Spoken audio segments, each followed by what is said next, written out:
Last सवाल है कि यूपी में जो है आपके गले का गुलाबी गमछा जो ट्रेंड कर रहा है, कुछ पदाधिकारियों ने पूछा इस गमछे का क्या रहस्य है?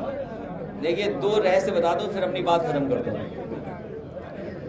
चुनाव में मुझसे एक ने पूछा कि आप गमछा क्यों पहने हुए हैं ये, और दूसरा उन्होंने कहा इतनी गर्मी है उसमें सदरी क्यों पहने हुए। तो मैंने उन साथी से कहा कि कभी कूलर देखा है आपने? कूलर को देखते होंगे आप कि एक जाली लगी रहती है, उसमें पानी डाला जाता है और उसके बाद पंखा चलता है तो ठंडी ठंडी हवा आती है। तो मैंने कहा चुनाव में जैसे ही मैं घर से निकलता हूँ हमारे पूरे कपड़े भीग जाते हैं, फिर पूरे चुनाव में जो हवा चलती है उसे ठंडी ठंडी हवा खाता जाता हूँ मैं। और गमछे का राज ये है कि इसमें आशीर्वाद भी छिपा हुआ है और बहुत से साधु संतों का, क्योंकि लाल रंग ही बहुत करीब है इसलिए आशीर्वाद है। और फिर ये कहीं ना कहीं जुड़ाव पैदा करता है हमारे सीधे सीधे हमारे गांव गरीब लोगों से। और दूसरा, इतनी गर्मी में चुनाव था, इतना धूल धक्कड़ चुनाव में था, तो जहां आशीर्वाद था वहां धूल धक्कड़ से और पसीने से बचने के लिए गमछा काम आ रहा था। तो अब ये ड्रेस का हिस्सा हो गया है। भैया एक सवाल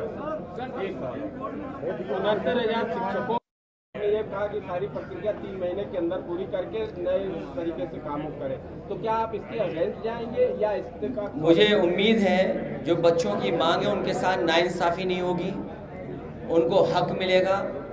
जो उनकी आरक्षण की लड़ाई थी, जो भेदभाव का सूची बनाई थी सरकार ने, हमें उम्मीद है कि उन बच्चों को न्याय मिलेगा। उन बच्चों ने बहुत लंबा संघर्ष किया है, शायद इतना बड़ा आंदोलन, इतने लंबे समय तक आंदोलन किसी ने नहीं किया होगा जितना 69,000 वाले शिक्षक भर्ती वालों ने किया है। उन्हें कहाँ नहीं परेशान होना पड़ा।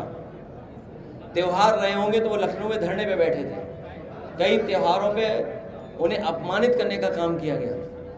मुख्यमंत्री आवास गए अपनी बात को कहने के लिए, उन्हें अपमानित होना पड़ा। मंत्रियों के यहाँ गए, वहाँ अपमानित होना पड़ा। हम लोगों से जितने भी पॉलिटिकल लीडर्स हैं सबसे अलग अलग समय पे अलग अलग ग्रुप मिला है। आज उन्हें न्याय मिला है, हमें उम्मीद है कि सरकार उनका न्याय देगी, उनके साथ नाइंसाफी नहीं करेगी और सरकार ये भी आगे ध्यान रखेगी कि इस तरह का भेदभाव किसी के साथ नहीं हो। मैंने उसमें कहा है कि किसी भी तरह का संविधान से दिया हुआ आरक्षण में छेड़खानी स्वीकार नहीं कर सकते। मैंने आपसे कहा किसी तरह का छेड़खानी नहीं स्वीकार कर सकते समाज से।